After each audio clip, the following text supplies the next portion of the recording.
ai ka qenë një burr i mençur etj, por kuptohet që domethënë nga ana tjetër të godasësh të vrasësh një plak 86 vjeç, sa mund të jetë është një akt më tepër simbolik se sa një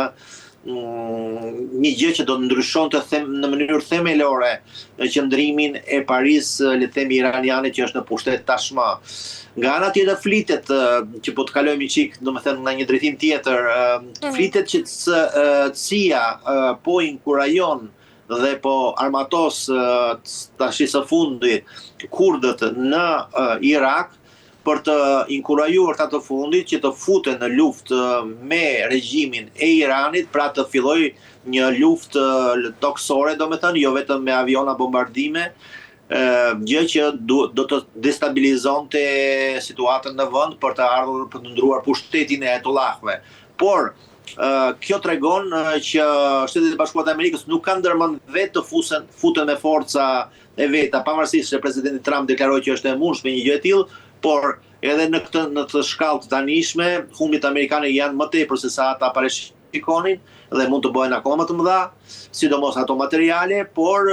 regjimi i Ayatullahëve nuk ka të ngjarë që do të shëmbet aq kollaj sa që duke amerikanëve dhe izraelitëve. Zoti po nga ana tjetër, si po përballen ndërkaq edhe vendet e Gjirit Persik me këtë konflikt?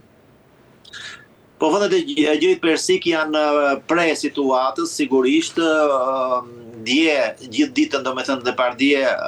presidenti Putin telefonoi të gjithë udhëheqësit e Gjirit, duke përfshirë dhe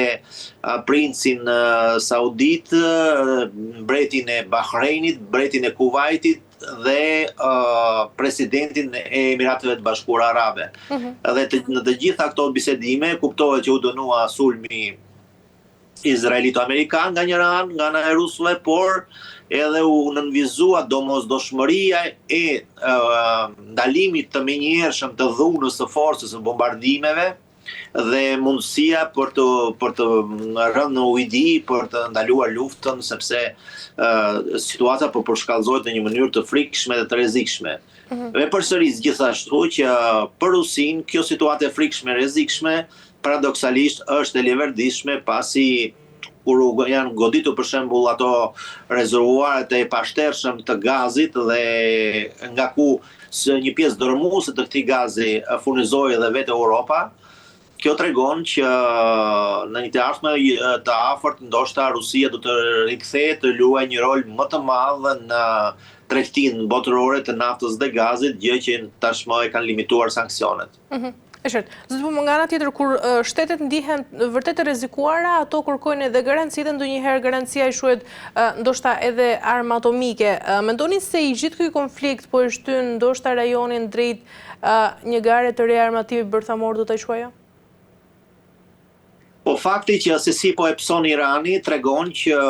në qoftë se Irani do të ishte Korea e Veriut në kuptimin e zotërimit të armës bërthamore, me Iranin nuk do të bënte shakakush duke sulmuar në këtë mënyrë. Nga ana tjetër, domethënë nga ana logjike, nga ana mund të mendosh që Irani ka të drejtë të ketë armën e vet. Pse e ka Izraeli dhe mos ta ketë Irani, ta ketë Pakistani apo India dhe mos ta ketë Irani. Pra, nga njëra anë është drejtë kjo çështje domethënë nga ana e Iranit. Nga ana tjetër, Irani deklaron që ai nuk ka pasur armë bërthamore, nuk disponon, pavarësisht nga deklaratat e amerikanëve, nuk ka pasur qëllim domethënë rritjen në pasurimin e uraniumit etj, por vështirë të besohet nga domethënë ato deklaratat iraniane, sigurisht që Irani përpiqej me sa sukses nuk dihet, po përpiqet të kishte një armë bërthamore, për momentin nuk e ka. Dhe vërtet është që nuk i dihi pastaj në qoftë se Irani do të kishte armë, do të zotronte armë bërthamore, nuk i dihi se ku do shkonte fati i kësaj lloji lufte. Pra, domosdoshmëria e madhe e gjithë globit dhe përgjegjësia e madhe e superfuqive që disponojnë tashmë armat bërthamore është mos përhapja e tyre dhe për asnjë lloj mënyre, me asnjë lloj lozongu politik apo geopolitik, geostrategjik, të mos përhapin armët bërthamore në vendet e tjera. Pastaj, sepse regjimet ndrohen domethënë edhe posedimi i armëve bërthamore mund të bëhet shumë i frikshëm që mund të jetë dhe fillimi i shkatërimit të gjithë globit. E qartë, nga ana tjetër, zyrtarë izraelit kanë lëshuar dhe një paralajmërim të rreptë se pas Ayatollah Khameneit, presidenti turk Recep Tayyip Erdogan do të jetë objektivi strategjik i radhës. Si e shihni, mendoni se është Erdogan realisht objektiv ushtarak apo nga ana tjetër ky është edhe një presion politik dhe a mundet që të zgjerohet lufta drejt një përplasje Izrael-Turqie? Nuk besoj që kjo është një demagogji. Presidenti Erdogan është një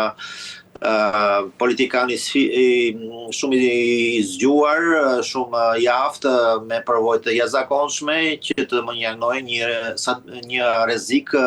konfrontimi me Izraelin. Për më tepër që le të themi arbitri është ai që dihet, pra Shtetet e Bashkuara të Amerikës, që nuk do të lejonte kur një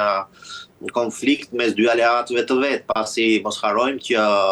Turqia është një vend i NATO-s, dhe atëherë çfarë i bie, që Izraeli do të godas Turqinë, atëherë NATO do godas Izraelin? Kjo është logjika, domethënë është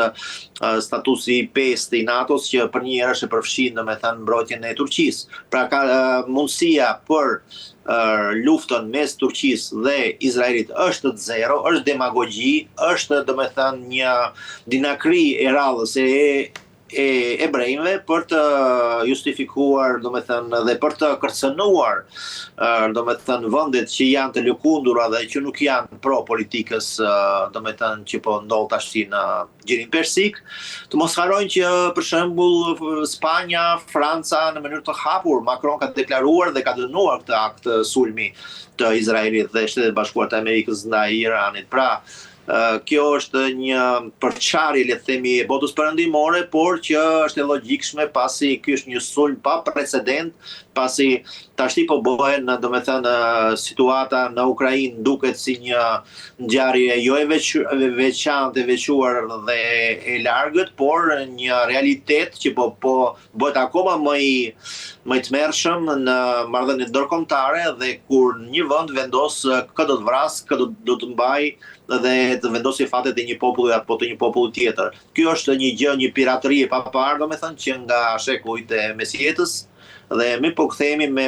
njerëzimi po kthehet në mesjet me armë moderne. E qartë. Mirë, zoti Pumo, për të mbyllur, ndërkaq, cilit shihni ju skenaret më të errët sa i përket pra këtij konflikti dhe nga ana tjetër mendoni se ka ende shpresë pra për bisedime paqeje apo ndoshta lufta është bërë tashmë betejë pa kthim? Luftë është bërë vërtet një betejë shumë vdekjeprurse për të gjitha palët dhe është gjithmonë bumerang që në fillim godet ti, pastaj të vjen të godet ty, dhe Izraeli po luan shumë me zjarrin, sepse duke pasur mbështetjen e Shtetit Bashkuar të Amerikës, sigurisht që ai ka e përsi teknologjike, ushtarake dhe mbështetjen amerikane, edhe ndoshta edhe ata të anglezëve, edhe të ndonjë shteti tjetër si Gjermania mbase. Por është rrezikshme sepse mund të ndizet fitili i luftës botërore që mund të përhapet në shumë vende të tjera, sepse iniciatorët kryesor mendohet që kanë qenë Izraeli në radhë të parë dhe Arabia Saudite, që ka qenë në konflikt të vazhdueshëm domethënë me Iranin. Dhe këto domethënë dy vende domethënë kanë qenë iniciator në thelb për filluar luftën me Iranin. Flitet që tashmë edhe një ish aleat i Iranit që ka qenë Pakistani, ka për shembull kolaboracion dhe marrëveshje për bashkëpunim geostrategjik me Arabinë Saudite dhe kështu që dhe Pakistani mund të përfshihet në këtë konflikt. Dhe ka të ngjarë që ai dhe mos harrojmë që Pakistani është një fuqi bërthamore. Pra, do të bëhet është një rrezik gjithashtu nëse Irani do të godiste dhe po vërtet ai po fillon të godas shumë vende që janë ku ka bazat amerikane dhe kjo nuk ka të sosur pasi Irani nuk është një shtet i vogël, Irani është shumë i madh, i jashtëzakonshëm dhe Irani është një kuti e madhe e Pandorës që po hap ajo, domethënë do shpërthejë një luftë e jashtëzakonshme dhe të luash kartën për shembull e kurdëve, që janë një popull vërtet që i është mohuar e drejta e lirisë dhe e vendit të tyre, që janë mbi 40 milionë, është populli më i madh në botë që nuk ka shtetin e vet, të luash kartën e kurve shumë e rrezikshme, sepse kjo mund të shkaktonte pastaj edhe vërtet shqetësime dhe konkrete dhe luftra ndoshta edhe brenda Turqisë, që e përmendëm më përpara, por edhe në Siri, në Irak, edhe në Iran. Qartë.